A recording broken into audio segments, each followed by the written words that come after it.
Hey, seniors. This is the last week, the last 2 weeks of our quarter and the last assignment of this quarter, and it is the summative assessment. And so I'm going to walk you through the steps that we need to have completed to get this done. And you've got 2 weeks to get this work done. You can work ahead, but assignment due dates are firm, so make sure you meet the deadlines as you are working through. So you can see I've got a little description here to help you, remind you which assignments we've already done that you can use. And I've pulled these out and made these available to you, even if the weeks are closed, so you can still see these elements. We have a draft of our final project, a peer review, and then 2 ways we're submitting the final submission. You have the actual final submission you are going to submit, and then you have the contest submission, because we're doing this as part of a contest that has become available through Checkology. So there's 2 weeks worth of assignments here in this one folder, because I'm going to let it stay open for you and available to you. You've got your no red inks. These are the last 2 no red inks of the semester. This one crash course that is evaluating photos and evidence. I left this in for these weeks because I feel like this is helpful in you guys talking about evidence and conspiracy theories, and some of the things they talk about might give you an idea of what you could really use for your project. And then the rest of this is all your project. So this is the assignment sheet. This is the media album where you'll make your draft submission. This right here is just the grade for submitting it here. You don't have to do anything with 26.5. I will enter your grade for having completed that. You will do a peer review that you will complete in the media album. So this gives you the directions for how to complete the peer review, and then I will enter the score here. And then this is the actual document that you will be using to complete your final project, and this is where you will make your final submission.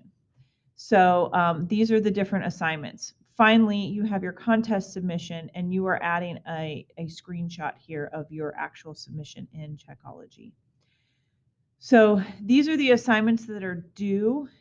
Each one will have a little video for you that will help you kind of navigate through it. The one thing I wanted to show you before I get to those individual videos is I wanted to show you the contest, how I took the contest assignments or specifications and made an assignment sheet out of them. So when you open it, you get this.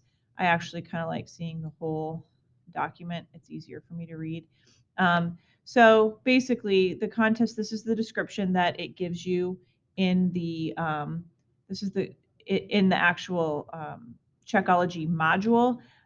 These are the rules that they have set up, and I kind of highlighted here the important aspect of that element. So you're going to create something that's visual in nature, so it needs to be a poster or an infographic. You are going to illustrate an example of patternicity, and remember, this is what that article we read was about.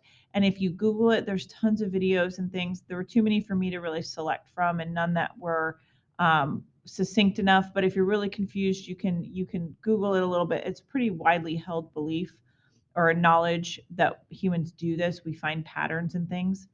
So you're going to create a poster or infographic. Then you're going to use the idea of patternicity to illustrate this example.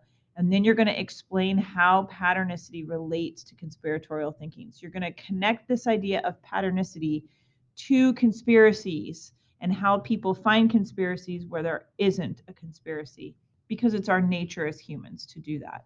And so that is why that's what I want you to do, is kind of make the connection between those two things. You need to have references at the very bottom. I want them to be super small and not the main focus, so you can change your font to a small font. It needs to be legible when we blow it up, but it can still be pretty small so that it doesn't take away from the overall visual that you are creating. So there's a video here on how to cite images, because you can only use the images found in the public domain from this particular for this particular project. That's what they specifically requested. So here's a video how to double check what you can do and how you can make sure your pictures are available in the public domain. And then you need to cite your sources in MLA format at the bottom, very small. It could be to the point where we could even like take that section out of the paper or of the infographic and we wouldn't see it, but it needs to still be included because we always cite where we got our information. The submissions need to be right here. They are picture formats essentially, or things they can turn into picture formats. So since we're going to be working in a Google slide, I created a video, just it's like I think a minute maybe, and it shows you how to turn your document into an image file that you can upload. You have your draft, your final, and your contest submission, which I talked about on the first page. The resources that we used here, the Patternicity article that I've been talking about is here.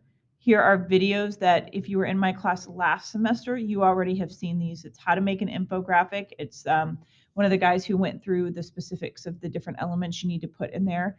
I would review that and look over it just to kind of refresh your memory. If you saw them last semester, you probably don't need to watch every minute of them, but I would kind of just think about the concepts they had. If you didn't see that last semester, I would invest a little bit of time just watching these to kind of see what you make and what an infographic is supposed to have.